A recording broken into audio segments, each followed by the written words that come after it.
What's going on, guys? BT Gaming here, and we just got some drip marketing for a character from Genshin Impact 13 hours ago as of me recording this that I wanted to take a minute to talk about, because in the community right now, I believe that we're going to be faced with one of the most fun questions to debate about in Genshin Impact, respectfully. And so I just want to go ahead and hop into this and share my thoughts to the community about what the release of Iansan means, and also talk about another character that kind of pairs well, or rather reflects Iansan in another way. So let's just go ahead and jump into the content here first and foremost. So if we take a look at the new character talked about here, Iansan, this character is going to be the newest addition, one of the newest additions actually, into our character roster in Natlan, and this is going to be the last tribe in Natlan that we are going to be completing, the Collective of Plenty. And so we get kind of a brief description about Iansan here, and I'm just going to go and read it to you guys if you haven't seen it already. It's again on all the social media pages. I'm just looking at this on Twitter, but if you check Instagram, it's probably over on their YouTube as well, so they kind of tend to post this on all of their social media pages. But it says here that Coach Iansan is my idol, the greatest fitness coach in all of Natlan. So we kind of get a little bit of background about Iansan, that she is a fitness coach. Everyone tells me I'm naturally talented, but without her guidance, I'd probably have wasted my talents on eating. Don't worry if you're new to exercising, she knows how to tailor her training to her students' needs. Sounds like a good teacher.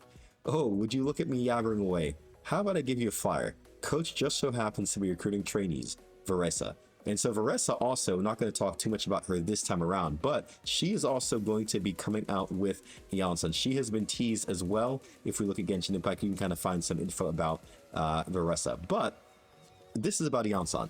And so what we see a little bit of info about Iansan, we see that Iansan is going to be an electrovision holder, and we get a little bit of blurb about her backstory, that she is a type of physical trainer and apparently well respected within the tribe for her physical feats and how strong that she is, and kind of how disciplined she is as well.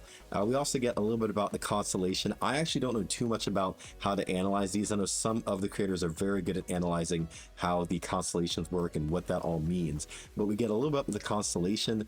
And if you've been perusing the interwebs, there is also more info to be had about Iansan.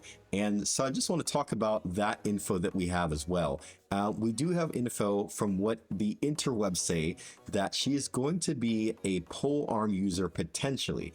We also have some info that Iansan may be in the category of Bennett. Now, if you have Bennett in Genshin Impact, Bennett undoubtedly has been one of the best diverse 4-star characters we have in the game.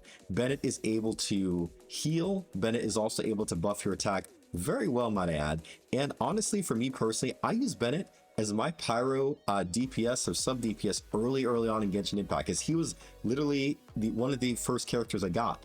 So it was pretty much either Bennett or Amber, and man, Bennett was a game changer for me, and I was surprised at the amount of damage that Bennett was able to do as kind of my main pyro DPS early on in the game. So Bennett kind of was that do-it-all character that to this day, as of version 5.4, is still standing very strong and is very much a needed character. Now enter in Iansan, and it's said that Iansan is going to be that of the Natlan Bennett, and might be kind of the Bennett pairing that we've been wanted in the Electro form.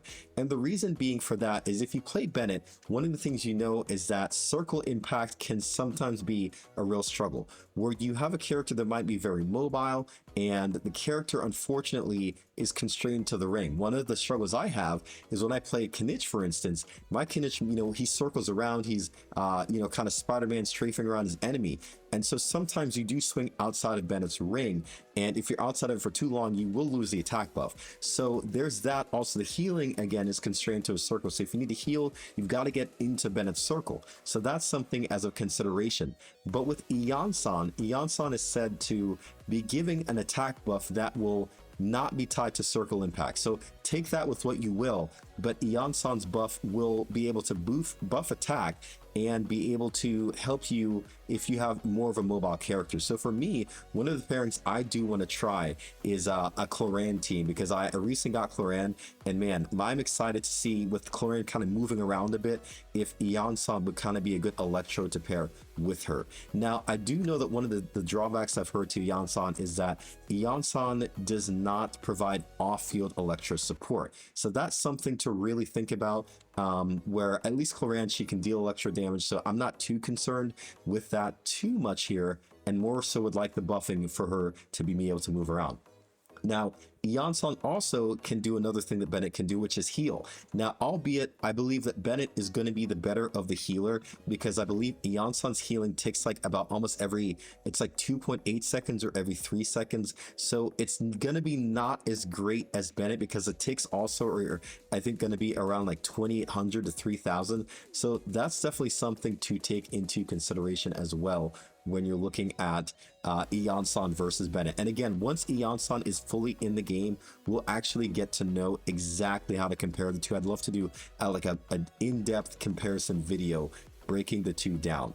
But that's what we have there. And now the last thing I do want to look at is the set comparisons. Now, one of the early sets in the game that Bennett wields is going to be the Noblesse Oblige set, and that is a really great supportive set. It buffs the elemental burst damage, but you also have the I believe the attack buff as well. So it really kind of plays on to Bennett's buff ability, rather, to buff attack, where Bennett again is buffing through his base attack, but also the Noblesse set giving that extra 20%, I believe, is also very nice. Now, Iansan, being a Natlan character, is going to be able to take advantage of the Scroll of the Hero's Cinder City. And so that's going to be a set that is really good, and arguably could probably be looked at as better than the Noblesse Oblige set. So when we look at Scroll of the Hero Cinder City, we have a set here that on the 2-piece is going to give the member a increase in elemental energy. It's going to generate 6 elemental energy.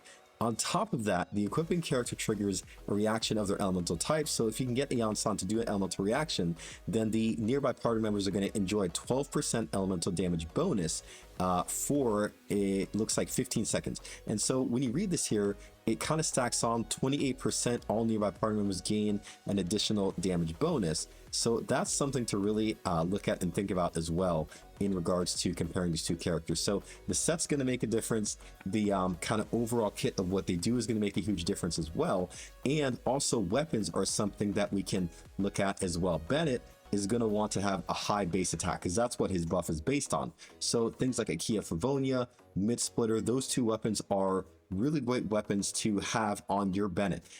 Now, it's going to be interesting are the pole arm options for Iansan, because obviously Favonius is one that comes to mind because of energy recharge. We're going to have to see how important the burst of Iansan is, because we'll need to know if we're going to need to build energy recharge. And another thing we also have within that is the buff uptime is also kind of constrained to the movement of what your character does. So we'll have to kind of exactly see what that means, because I can think of characters that benefit well. I think of Cloran, I think of Kinich, and some other characters that their skills kind of tied to have to be moving around a lot. So if you're talking about the physical movement of a character, then certain characters will benefit more than others that are more stationary.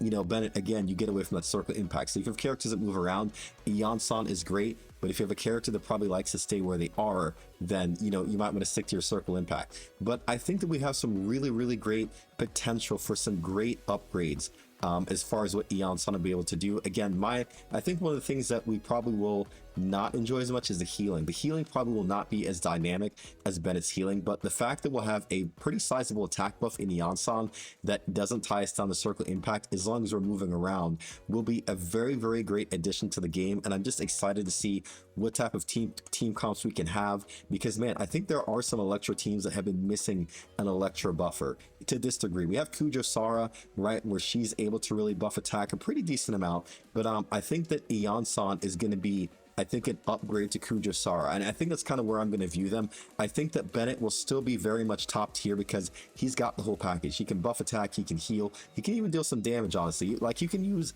Bennett's burst, and if it vapes, man, sometimes you're hitting like 60, 70, 80k, depending on how your Bennett's built. So again, also the damage that Iansan will do, I'm hoping that it's going to be non-negligible. So these are kind of some ways that I'm trying to compare it to and kind of see what they will be able to do for us when they actually hit the game. But I'm going to be paying attention to the interwebs as more info becomes available, and we'll definitely be excited to see how this shakes out. But let me know your guys' thoughts in the comments below. Is Iansan a character that you are excited for? Do you know that Iansan is coming out? Did you know that Iansan was in the initial release trailer? I might kind of put a little bit of that footage somewhere in this video here. The rules of war are woven in the womb. The victors shall burn bright, while the losers must turn to ash. When the god of war shares this secret with the traveler, it is because she has her reasons. But man, there's a lot to be excited about in Genshin Impact. Version 5.5 is going to be here in a couple weeks. New characters will be here, new area. There's like so many cool things to think about. The transmuter, oh my goodness, guys, we're getting an upgrade to the transmuter. There's so much to be excited about in Genshin Impact. And so I'm just looking forward to diving into the content and covering it and just sharing it with the community. But thank you guys so much for taking the time to watch the video, and I will hopefully catch you guys in the next one, or maybe I'll catch you live over on Twitch and YouTube, because we stream both places, Twitch, YouTube. Catch it at either place you want, and hopefully I will catch you live in stream on the next time. Peace, guys. Have a good one.